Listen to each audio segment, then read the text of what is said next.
Okay, today I'm going to show you the easy way to install a reverse spring mount kit from RC4WD. Basically what you got is a bag of bolts, some brass washers, a new hanger, and then you get these two front spring perch or spring mounts. So directions show you gotta take your whole engine out, or motor, sorry, transmission, all that.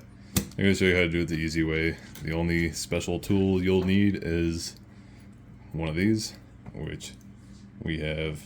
If you're a hobby person, you have a million of these. But what you're going to do is cut it down like that. And you can even do this with side cutters if you got big ones. That's what I did, and then just file it flat just so we don't have any little burrs. But anyways, get to it. Alright, so the most difficult part of this installation is getting this bolt right here out, and that's where this tool comes in handy, your modified Allen key.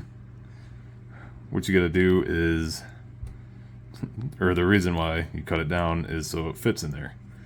Obviously the big one, or the normal one, you can't get it down in there at all. There's no way to get it in there. So you take this little guy, and trying to do this while videoing, but I already loosened it because I wanted to see if it worked before I made a video, and it does.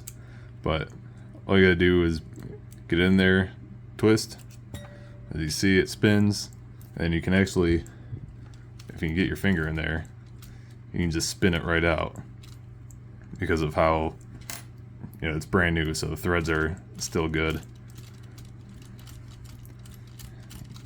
Just kind of work it out, and then once it gets to the end, it might get a little difficult. And that's where a little bit of needle nose pliers.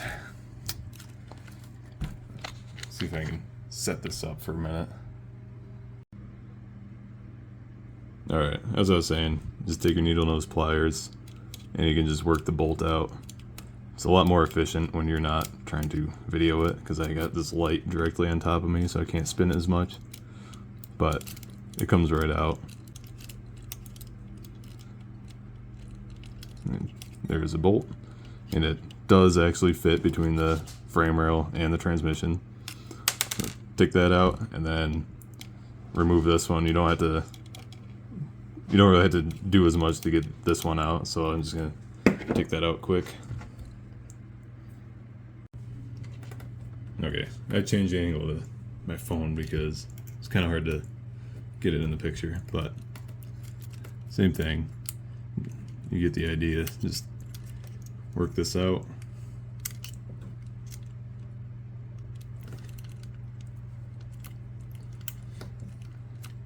And you can do the same thing, just flick it with your pinky.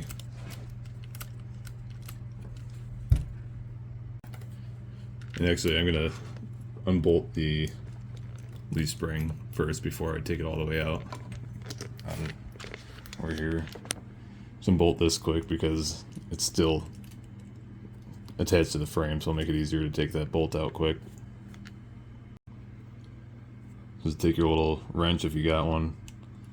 I have a couple of these. They're very nice to have. This is actually from an old Tamiya Jeep that I had, the CC01 back in the day. But makes life easy because you can just drop this in there in that narrow space and just unbolt it.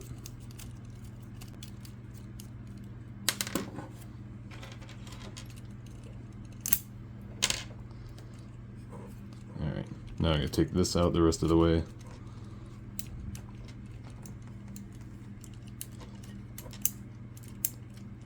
The screw on the other side, rather.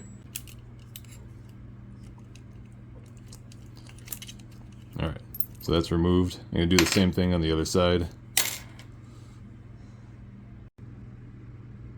And this side is much easier because there's a lot more room. So, I mean, you can use a regular Allen key to take these off.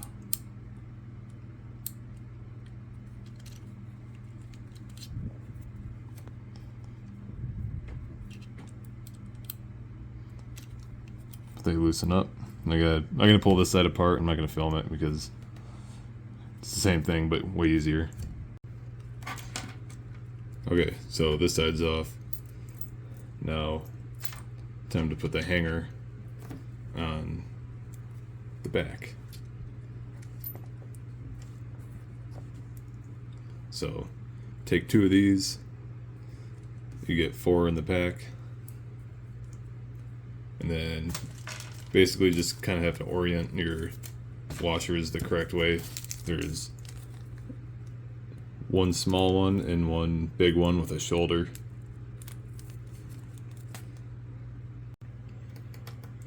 Okay, so the easiest way to do this is take your one of the screws that they provide to you in the bag, the long ones, well, they're all the same length, and take the not shouldered bushing or washer, whatever you want to call it, slip it on there, grab one of your hangers, and this one will fit through. So basically you gotta screw it in because this is still threaded through the frame.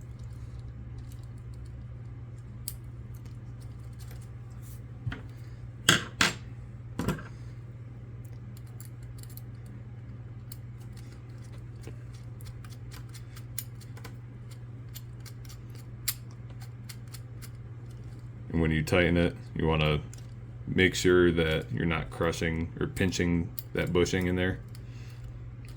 So essentially when it's tight, it should still be able to move freely. And what I do is, well, I'll show you this. So take your shouldered bushing, pop it in there, and the part that sticks out, the fat side, goes against the frame. So like that. So we'll slip it over the screw here, and then you gotta get one of the nuts.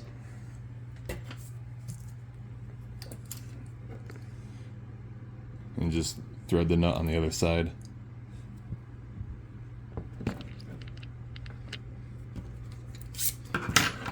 The way I do this, it just makes it quicker.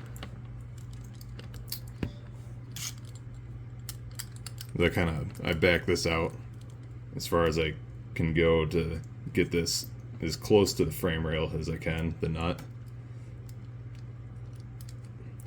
So screw the nut on there, and then once you get to the Teflon or whatever inside the lock nut, just back it up until it stops. Take your, if you have one of these little wrenches, just kind of grab it and then tighten this into it. Just quicker than turning the nut 1,000 times with a quarter turn or whatever. And don't tighten it don't tighten it down too hard until you just make sure everything's free flowing. I can't even talk. Sorry, I was night shift and now day shift, so a little tired. But once you make sure you're not pinching anything, give it a good little snug. And then you're going to reuse the factory or the stock bolts that you took off for the leaf spring itself.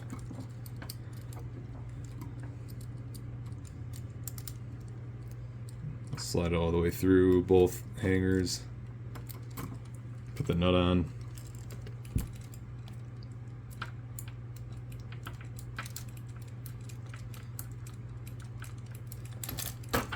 And I just do the same thing.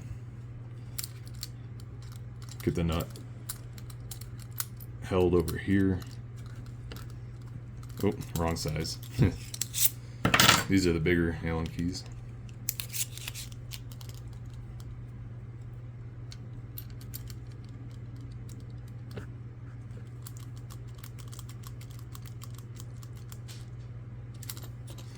Alright, so that's done on this corner. I'm going to do the other side off camera and then move to the front. Alright, now onto the front. So the instructions tell you to take all this off from the beginning, but you don't have to.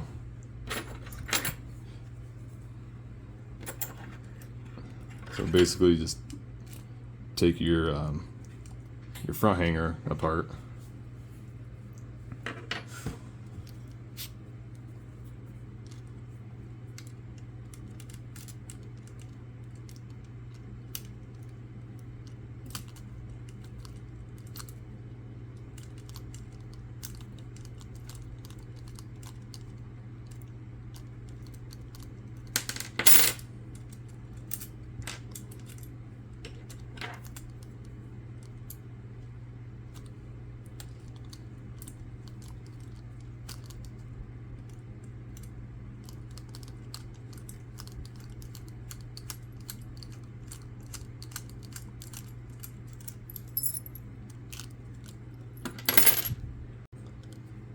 Alright, then you're going to remove this screw right here, which is the mount.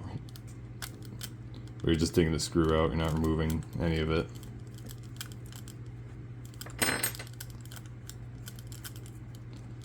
And you basically just leave it on your tool here, and this is going to slide all the way up to there, and you're going to put the screw right back in. And when you do this, make sure that this is going underneath the rail right here. Otherwise it won't correctly line up the holes. So put that back in and leave it a little bit loose, that way you can finagle this if you have to. And then take one of the provided long screws from the kit, put that through here with a nut on the other side. It doesn't matter, this is one of the new ones.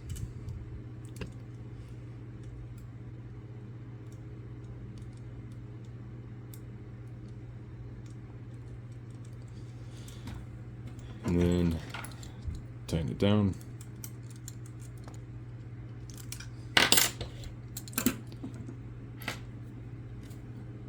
And then you're gonna do the same thing, reuse your old shackle bolt or whatever. I can't think of the words. Like I said, I'm freaking tired. But get your leaf spring, the eye of it to line up here.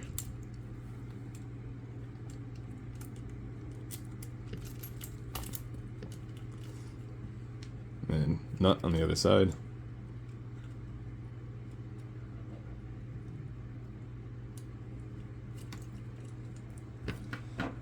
Get the correct size this down.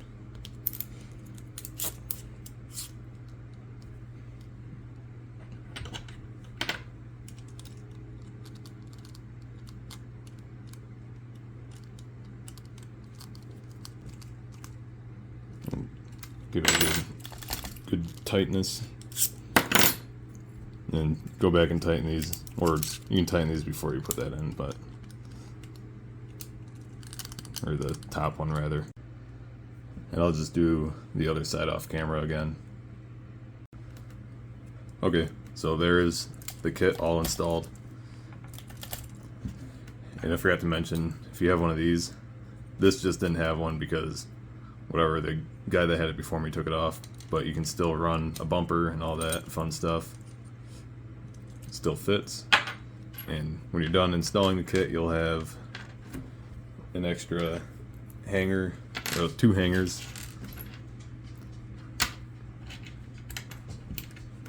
These and 2 nuts, 2 bolts, whatever.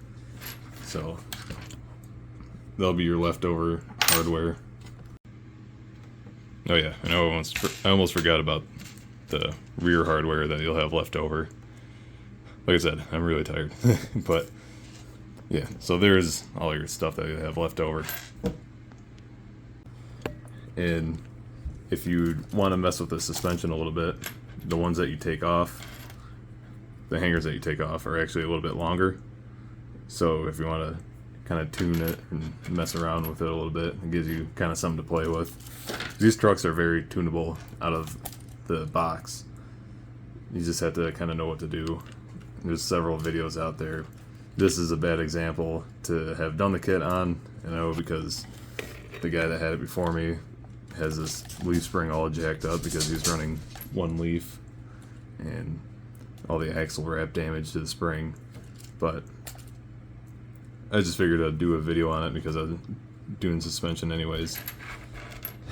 And also, I do have a A&M Garage Shackle reversal kit on my other rig, so one of these days I'll do a comparison video. And I forgot to mention that this is actually the proper setup for a Toyota pickup. They're mounted solid in the front and they have a hanger in the rear. I don't know why RC4WD drive did it the opposite way, but if you're looking for a more scale or doing a very scale build or something, this is actually a more proper way to set up the suspension. But anyways, if you like the video, I appreciate a like. Subscribe if you want to follow the channel. Trying to do more RC stuff, and also follow the build of my replica truck. And also, I hope this video helped. I didn't see any videos kind of like this with this kit, so yeah, handy tool. That's all you need to do it this way. Thanks for watching.